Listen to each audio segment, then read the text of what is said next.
परमेश्वर की महिमा हो। मेरे उद्धारक यीशु मसीह के नाम से आप सभी लोगों को बधाई देता हूँ। मेरे प्यारों, परमेश्वर अपने वचन के द्वारा हमारे जीवन में आशीषों को लेकर आता है। आज भी हमें आशीष करने के लिए जो परमेश्वर ने दिया वो उस वचन को हम देखेंगे।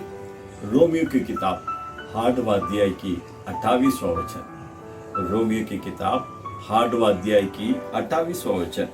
और हम जानते हैं कि जो लोग परमेश्वर से प्रेम रखते हैं उनके लिए सब बातें मिलकर भलाई को उत्पन्न करते हैं, अर्थात उन्हीं के लिए जो उसी की इच्छा के अनुसार बुलाया हुए हैं। मेरे प्यारे भाइयों बहनों, इस वचन में पौलुस कहता है जिससे परमेश्वर ने बुलाया है और जो परमेश्वर के ऊपर प्रेम रखते हैं उनके जीवन में कोई भी बात होता है वो भलाई के लिए या भलाई को उत्पन्न करते हैं। मेरे प्यारे भाई बहनों, शायद इस समय आपने सोच रहे होंगे मेरे जीवन में बहुत संकट है, बहुत समस्या है, बहुत तकलीफ है, ऐसा लग रहा है मुझे बाहर आने के लिए कोई भी मार्ग नहीं है। क्यों इस तरह मेरे जीवन में है? मैं तो यीशु को जानता हूँ, मैं तो यीशु के ऊपर विश्वास करता हूँ, क्यों मेरे जीवन में इतना बुराई है, इतना संकट है कर शायद आप वेदना के साथ इसे आप सुन सकते हैं।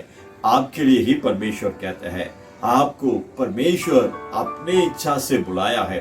जब यीशु को आप नहीं जानते थे, आप अपने जैसे मन जाते थे वैसे जिंदगी बिताते थे, पापों के अंदर डूबा हुआ था, लेकिन यीशु मसीह ने आपको अपने इच्छा से आपको बुलाया है, आपको अपनाया है, आपके पापों को यीशु मसीह क्षमा किया है। यीशु मसीह आपको अपनाया है। ये बात सही है क्या? नहीं? अगर नहीं है तो आज अपनी जिंदगी को अपने आप को यीशु मसीह के हवाले करो।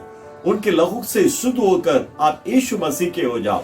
यीशु मसीह अपने इच्छा से इसे सुनने वाले आपको परमेश्वर ने बुलाया है। आपको बुलाया है इसलिए आप परमेश्वर के ऊपर प्रेम रखते हैं क्या? नहीं? कितने लोग परमेश्वर के ऊपर प्रेम रखते हैं? दुनिया के प्रेम एक दिन धोखा देगा। दुनिया के प्रेम हमारे साथ निरंतर नहीं होगा। दुनिया के प्रेम बदल जाएगा। अगर आप यीशु मसीह के ऊपर प्रेम रखेगा, वो प्रेम हमेशा आपके साथ रहेगा। यीशु मसीह भी आपसे हमेशा प्रेम करेगा। ये वचन में हम आएंगे। जो कोई उनके ऊपर प्रेम करते हैं, उनके जो भी उनके जिंदगी में होता है सब कुछ भलाई को उत्पन्न करता है। आपके जीवन में दुख है वो एक दिन भलाई में बदलेगा। हम बाइबल में शाद्राक मेशक अबेदनगो के बारे में पढ़ते हैं और वही दानियल के किताब में दानियल के बारे में भी पढ़ते हैं। इनके जीवन में बहुत बुराई हुआ। आग के पट्टी के अंदर डाला गया, सिंह के गुफा के अंदर डाला गया, बहुत उपद्रव। लेकिन आपको पता है वो उपद्रव उनके लिए भलाई हो गया था। उस देश के राजा ये जान लिया है, ये शाद्राक मेशक अबेदनगो और ये दानियल जिस परमेश्वर की आराधना करता है वही जिंदा जीवित परमेश्वर है। और उसने ये भी कहा अपने देशवासियों से, सारे लोग दानियल जिस परमेश्वर की आराधना करते हैं उसकी ही उपासना करना है। हाँ मेरे प्यारे भाइयों बहनों, दानियल और शाद्राक मेशक अबेदनगो के जीवन में जो भी संकट हुआ था, जो भी समस्या हुआ था, वो उनके लिए भलाई के योग्य हो गया है। मेरे प्यारों, वैसे हम यूसुफ के बारे में देखते हैं। यूसुफ अपने भाइयों से कहता है, जैसे उनके भाई लोग सब मिस्र देश में दानियल लेने के लिए आया था, जब यूसुफ ने अपने भाई लोगों को देखकर कहा, तुमने मेरे लिए बुराई किया है, लेकिन परमेश्वर उस बुराई को भलाई में बदल दिया है। मेरे प्यारे भाइयों बहनों, आज आपके जीवन में बहुत बुराई हो रही है क्या? या आपके विरोध बहुत लोग बुराई कर रहे हैं क्या? आपके विरोध शत्रु कई समस्याओं का आपके बीच में खड़ा कर रहे हैं क्या? आज इस वचन के द्वारा आप ये जान लो, आप चिंता मत करो। सभी बुराइयों को हम जिस परमेश्वर की आराधना करते हैं, हम जिस परमेश्वर से प्रेम करते हैं, वो उस सारे बुराइयों को भलाई में बदल देगा। इसलिए हम मसीह के अंदर और आगे बढ़ेंगे। और जो भी संकट है, जो भी उपद्रव है, सब कुछ परमेश्वर हमारे भलाई के योग्य आनंद में बदल देगा।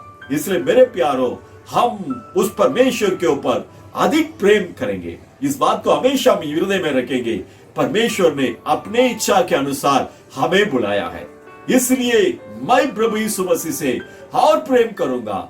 कुछ भी हो मेरे जीवन में पौलुस के समान हम कहना चाहिए, उपद्रव हो, नाश हो, अंधियार हो, मौत हो, जीवन हो, कुछ भी है, हम परमेश्वर के प्रेम से हमें कोई अलग नहीं कर सकता है। आप प्रभु के ऊपर रखा हुआ प्रेम को और बढ़ाओ और मसीह के निकट आओ, जरूर आपके सारे बुराई को परमेश्वर भलाई में बदलेगा। आइए समय हम प्रार्थना करेंगे प्रभु के प्रेम हमारे अंदर और बढ़ने के लिए। हम अपने आप को प्रभु के हवाले कर इस समय प्रार्थना करेंगे। धन्यवाद प्रभु परमेश्वर, हे हमारे स्वर के पिता, इस सुंदर सा वचन के लिए हम धन्यवाद करते हैं।